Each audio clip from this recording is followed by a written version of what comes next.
Valve is under attack, and this time, it doesn't look like they can win, because honestly, no one can win against this. Steam's new rule changes everything, and Valve, at least from their perspective, had no choice but to implement. So here's what's happened. Last week, Valve quietly added Rule 15 to Steam. They used to have 14, now there are 15. And this 15th rule bans content that payment processors don't like. Now, this is not illegal content, it's just content that Visa, MasterCard, and PayPal find to be objectionable. PayPal? But in any case, yes. The absolute power of actually telling Steam to kick dirt. No one has been successful with this. Microsoft has went against Steam, slammed. Amazon went against Steam. No one even know that they're actually trying to fight and overtake Steam, and then Amazon came out with a goodbye letter saying we tried to fight Steam but we lost. No one knew you're even fighting it, Amazon. And now finally, well, the payment processors. And they are winning. There is nothing we can do. And it's a bunch of lesbian woke lunatics from Australia. Australia, on behalf of literally everyone, including Australia, get your shit together, okay? Contain your radical feminist DEI hires, okay? It's bad. Okay, don't make us come over there. And here's what this means. It means that Valve no longer controls what is on their platform. The payment companies control that. And if this kind of thing sounds familiar to you, it should. Countless platforms like Patreon have experienced similar. And then just after we finished the body of this video, well, the hammer blow fell on itch as well. There's a lot going on. On Steam, though, to just stay focused on that for now, what just happened is that hundreds of games just got pulled. Developers got a $100 credit as compensation, and this is just the beginning. Ouch. Ow.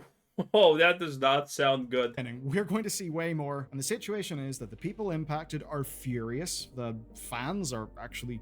Hey, the thing that you made to make money, otherwise you're gonna be homeless? Here's 100 credits, best I can do. I'm not even blaming Steam in this case.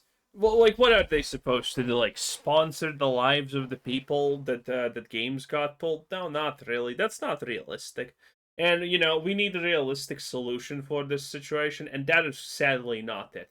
Would be nice if it could be it, but it's not it.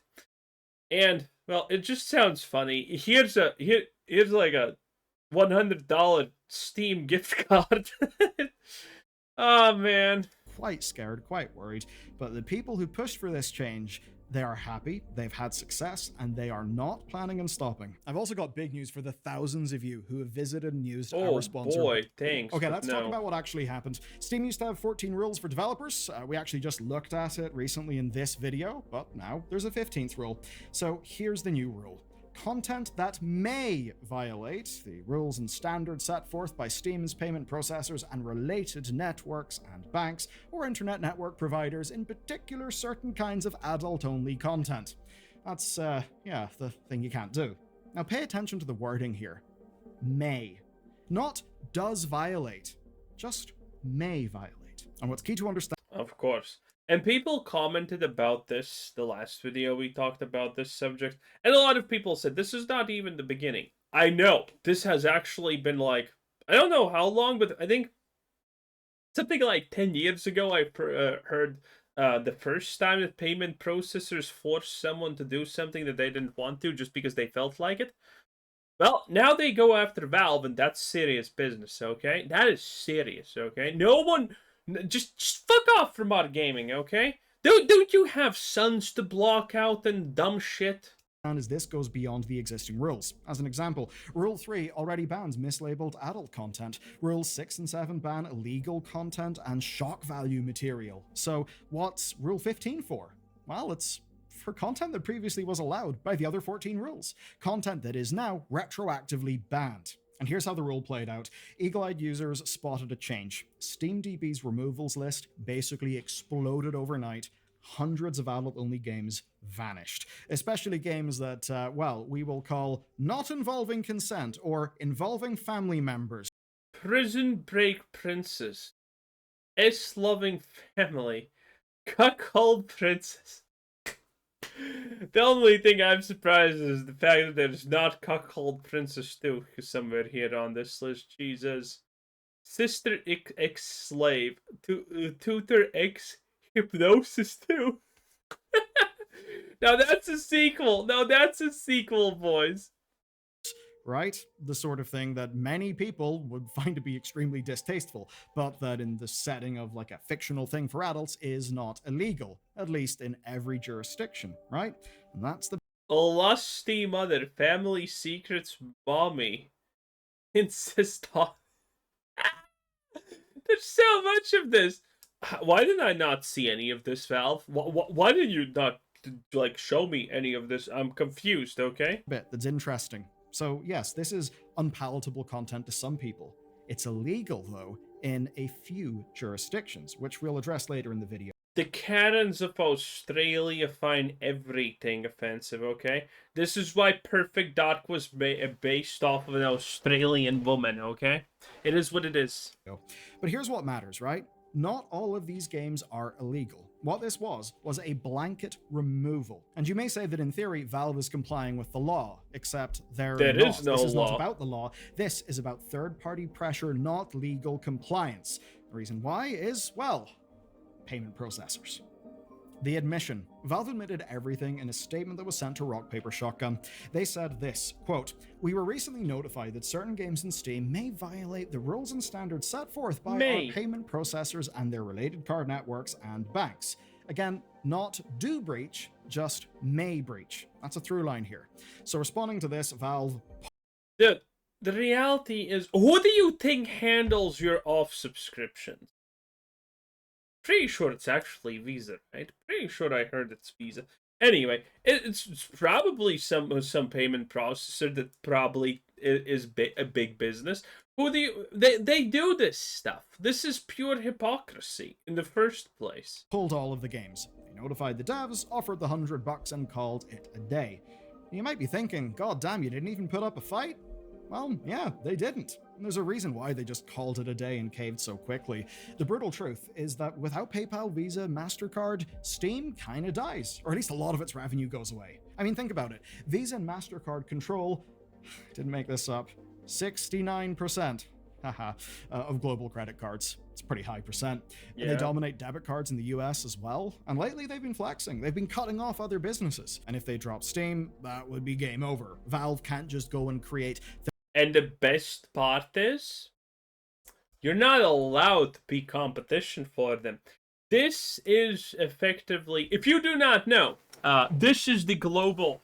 Yes, we're gonna literally, I'm not even kidding, we're actually gonna go a little bit into the global order and how shit is supposed to work. Okay? This is what America plans with a lot of these things. They do not want a billion companies doing X thing. They want 2, 3, maybe 4 companies, but let's not push it too high, okay? They want just a couple of companies that they can control, and at any point through sanctions just delete if they do not bend the knee. This is what American, effectively deep state wants to do. They want to remove all the small companies. This is why it's getting harder and harder in the world in general, not even just America in this case, in the world in general, to actually start new companies in a lot of places. That's why the regulations are through the fucking roof on a lot of things that should not be like that, because those regulations only favor companies like Amazon and Google and whatnot. Because the governments, the European Union, America, all of the governments in the world understand that controlling 2, 3 autistic, 2, 3, 4, maybe 5 tops companies is so much easier than trying to control 1,000 of them. This is why there's never, this is why it's almost impossible, it's literally impossible to try and create another payment processing system that would actually take shares away from Visa and MasterCard and things like that. Because it's just not allowed. The moment someone tries to do that, One, they're probably gonna fail because of the insane regulations, and most importantly, too, if they don't fail, the government's gonna come after you. That's right, because you're breaching some fucking law that the government is now gonna get you for. What law? Well, we just made it the fuck up, but it's legal somehow. That's what happens. That's why you can't really fight against these payment processors currently. Their own payment network. Can you imagine dealing with the infrastructure, the regulatory compliance for all the different regions? It would be a nightmare. So Valve are trapped. But you may notice something's been left out. We know that it may be the guidelines of the payment processors. We know that Valve is worried. But who's actually driven this issue?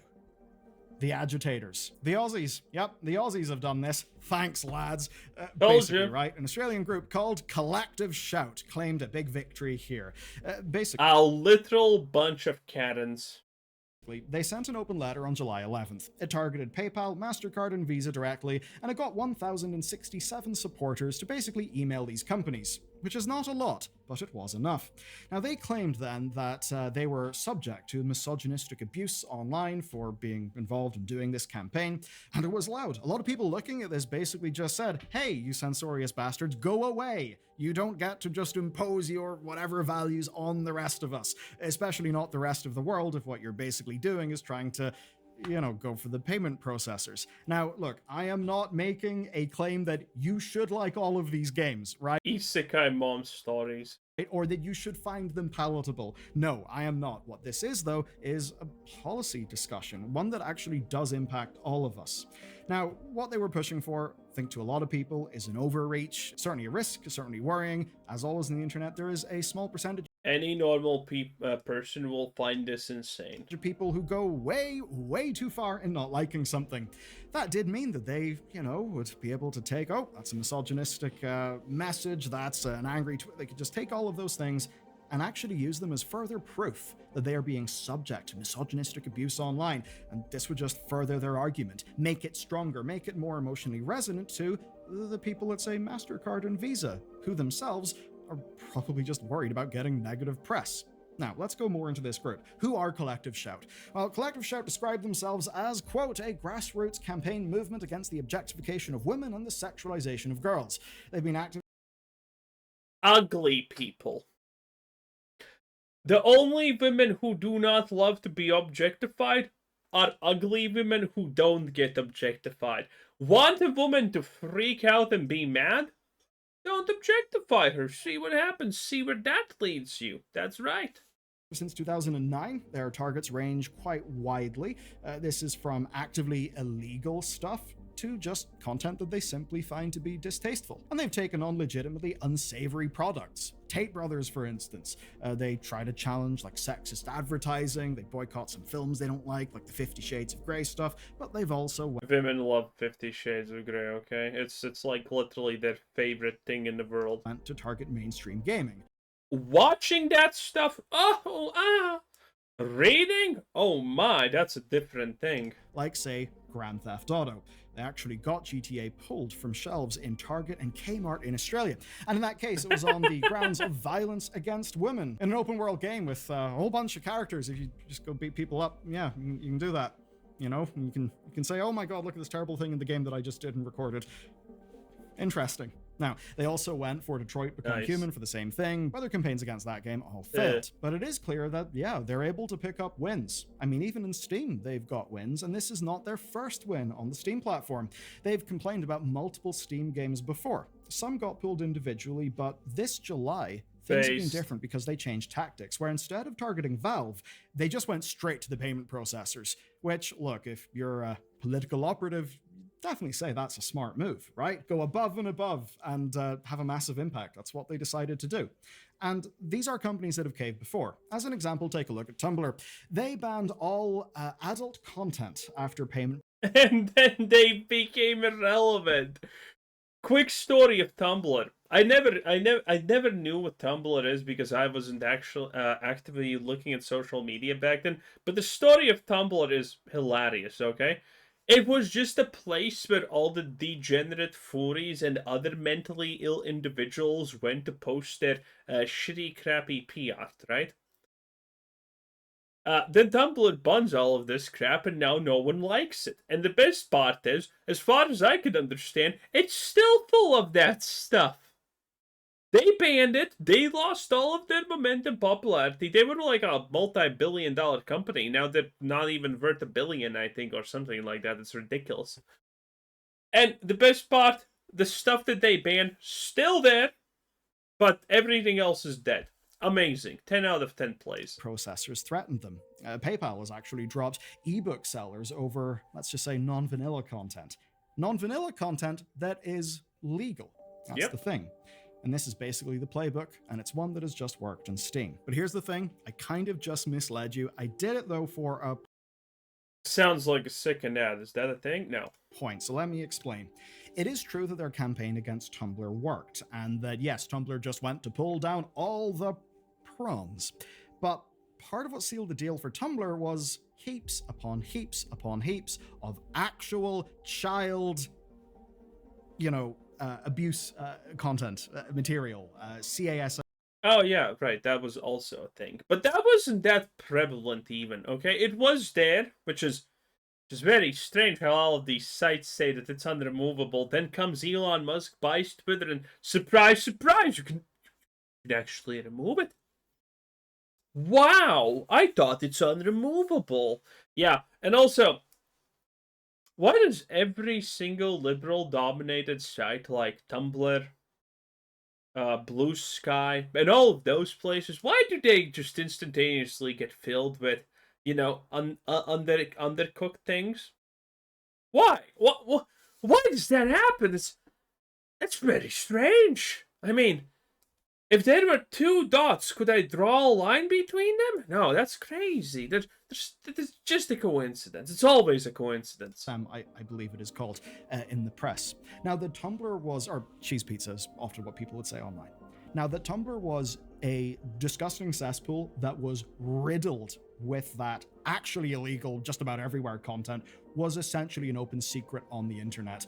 Tumblr was absolutely asleep at the wheel. They did not do a good enough job of policing their own platform. And because of that, I honestly can't say I'm surprised that payment processors wanted nowhere near it, because the facts were that content existed there, and a lot of, the maps, they congregated there.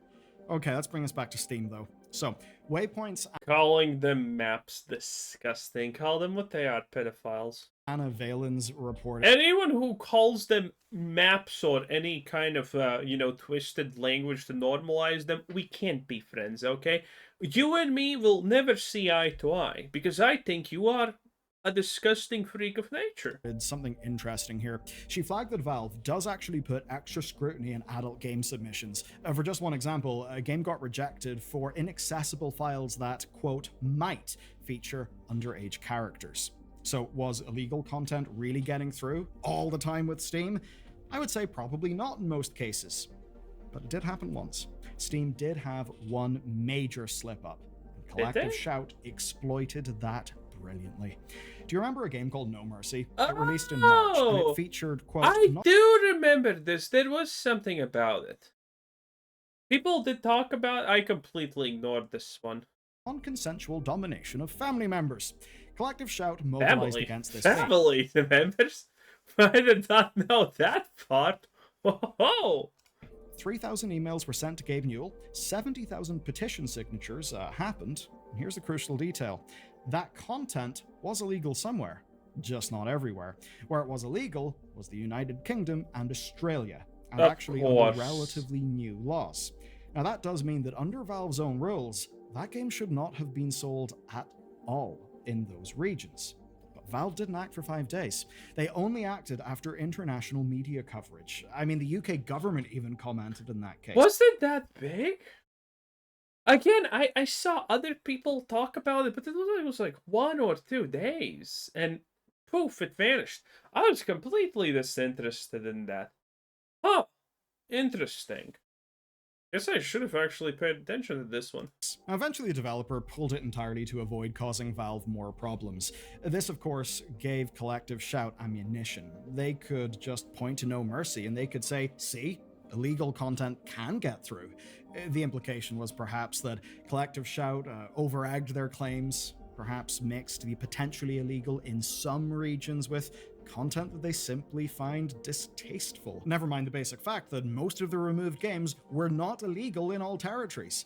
But the narrative stuck. The waters were muddied because of this No Mercy thing. Groups like Collective Shout can just point to an event like No Mercy being pulled, and they can use that to convince payment processors that other illegal content might be there on the platform. Because all they really need to do is convince a large company that, look, it's happened before, it could happen again, you don't want that risk. You should pressure them.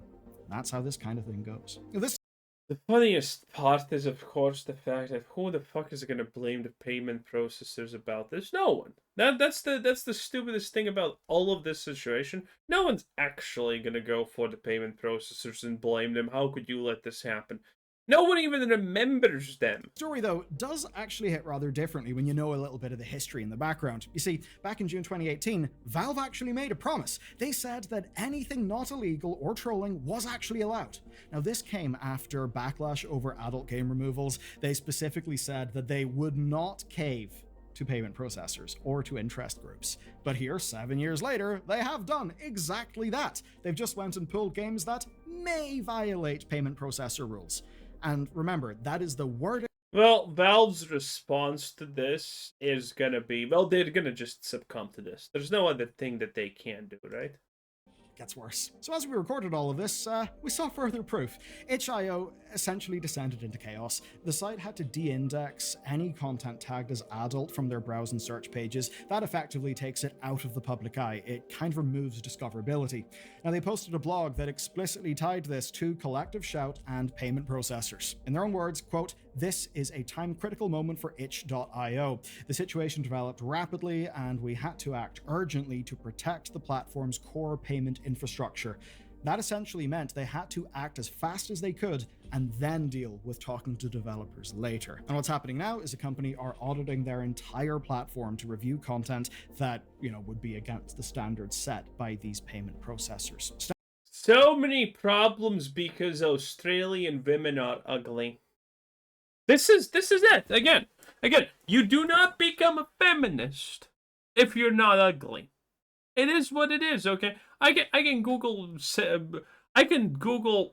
modern day feminist and or just feminist, honestly, in Google, and you know what I'm gonna get? A septum fucking ring photo. That's what everyone's gonna get. It's not gonna be pretty. It's probably some women doing this, and there's Narnia right there, and not a good way, also.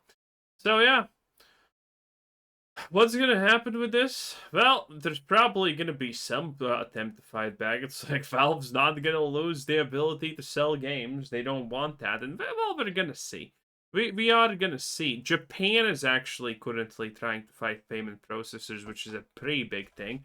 Because, well, the global elite are not exactly happy that Japan is using good amounts of paper money and, non-credit cards. Because their culture is kind of based around not credit cards, but, paying with paper money and shit. So, that is also a thing.